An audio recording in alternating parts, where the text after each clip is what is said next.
I'd like to introduce Roy Langford. He's a candidate for position 6. What's your position?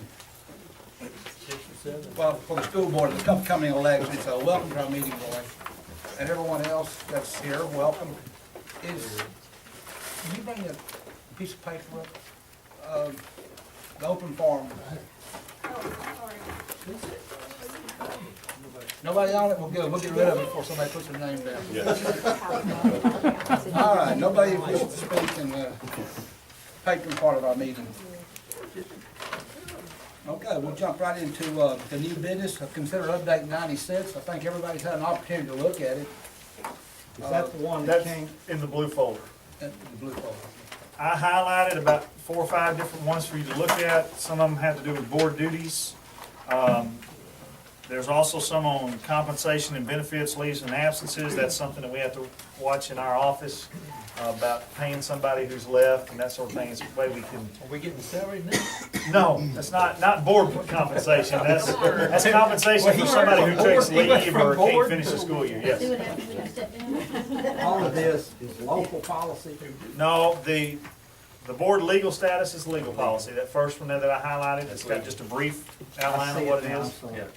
The exhibit is also there. The local policies deal with the compensation and benefits, leaves and absences. Is that any different than, Not really, except that we can no longer pull money out of somebody's check if they, as long as they're employed, they get paid if they're entitled to pay. In other words, we can't dock their paycheck. It has to do with First docking. into sick leave and First things into like sick that. leave, stuff like that. It's, when we get into leaves and family leaves and extended sick leaves, it's about when you can dock them, when you can't dock them, and that sort of thing. It's nothing that we don't already do. We do it this way already.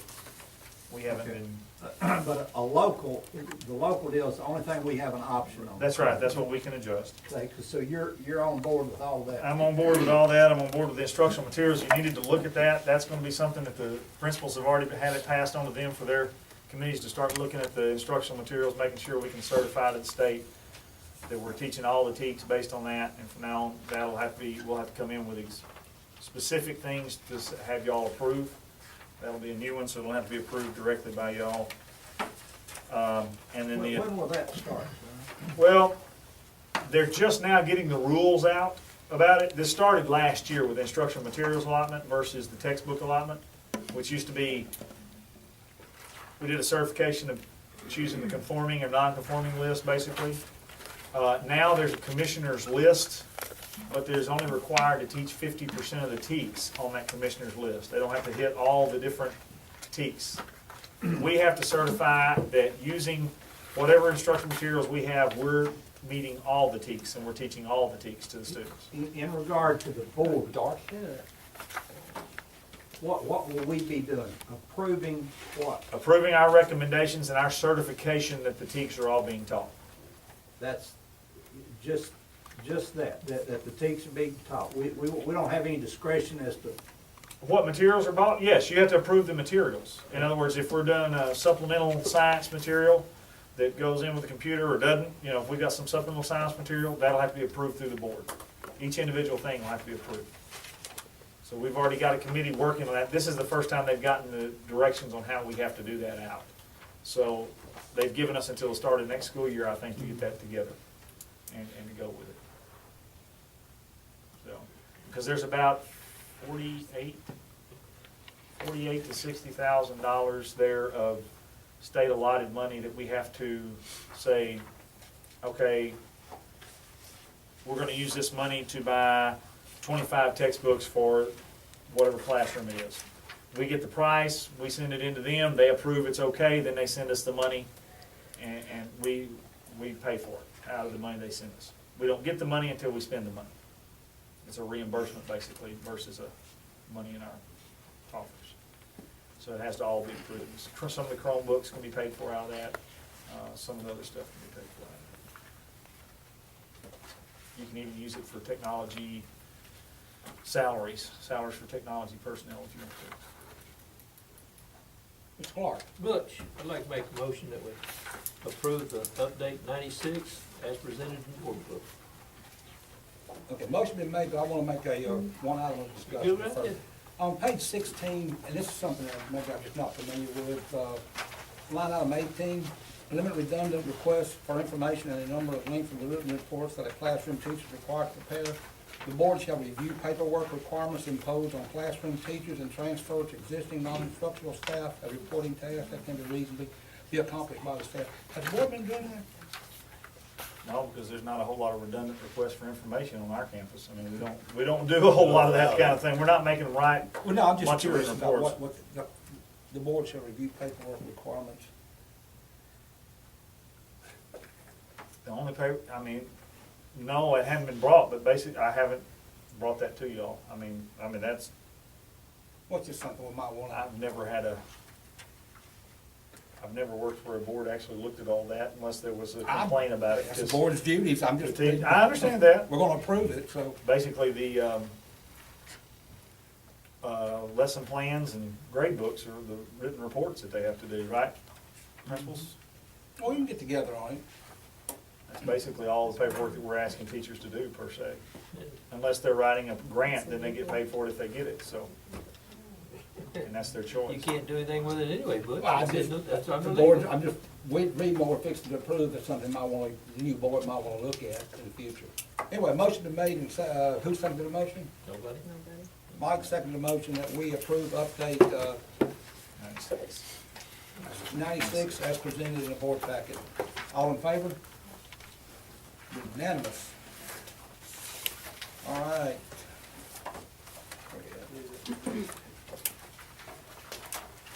Interquest detection canines, that's the drug dogs have been using for the last, I don't know, 8 or 9 years. I need a motion to continue the services, a motion? I'd like to continue the second that services of Motion made and seconded that we extend a contract for Just a interquest. second. I did. Canines, through 2013-14 school year. All in favor? Unanimous again. Setting pre-K tuition prices, I think Don's proposing the same, It's a rate separate sheet. implemented last year. It is the same we had last year and the year before. It wasn't supposed to be kind of change. Can I ask something about that? Yes, sir. You know, when we started this, that $600 was the average taxpayer of Latexo ISD was paid about $600. Is that still true today? I couldn't tell you. I'd have to look You it know, up. that's the only thing I'd like to find out if that was, that's been a while back. And I'm all about, I know it wouldn't be far, but It was is that, 9 years ago. but I really enjoy people that When are, it went some from older 500 to retired people that are, Do what? That was 9 years ago. What about when we started adding 1,000? no, that That was was about recent, 2 2 or 3 years years ago. Yeah. Well, 1,000 is just for pre-K because the state does not fund that fully. That's correct. Is there We're any talking about chance? this transfer. I'm just talking about the $600 on the That- transfer, that because like I said, changed 9 years I have ago. told I just numerous looked in the people that have minutes today. they questioned me about transfers, and I said, well, you know, we get about what the average, Yeah. I can look that up. I just have to go back to the tax roll. and see that has where we are. calmed a lot of feathers. I'm telling you. Okay. I can go back and look at that. Ken, would you like to hold up on this until the next meeting, I really, get more information? I really would. If we, Okay, that's not a problem. I'll make a motion that we Because it table has been the 9 years. pre-K transfer. Were you gonna ask about the pre-K being funded? No, I knew that. I just said if there was any chance, I was against that $1,000. If there's any chance we'd go down, I doubt there is. I think everybody's on board with the 1,000. The thing about that will be is, and the legislature's addressing some of that, they've decided, they're talking about putting some money back into the system. And if they do, part of it's to help fund pre-K fully, so that may be something we wanna look at if they do that. You'll bring that to our. I will, once the bill goes through and we decide whether it's gonna do that. But Because it's- if they're funding it fully, the $1,000 tuition is not something that will be all that it's important. easier to go down than it is to go up. Yes. Well, I just, an old argument, you know, if you can afford it, you gotta pay $1,000 more. If you can't, you don't. Mhm. It's all about priorities, right? That's what I've seen in life. You give up things for certain things in life. Daycare costs more than that? Mhm.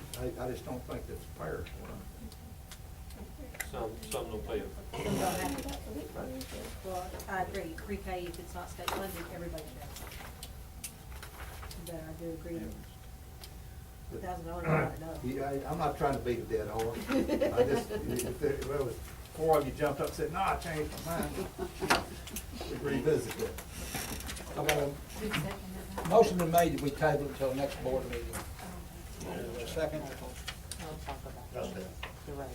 Okay, motion made and seconded that the pre-K transfer tuition be tabled until the next board meeting. All in favor?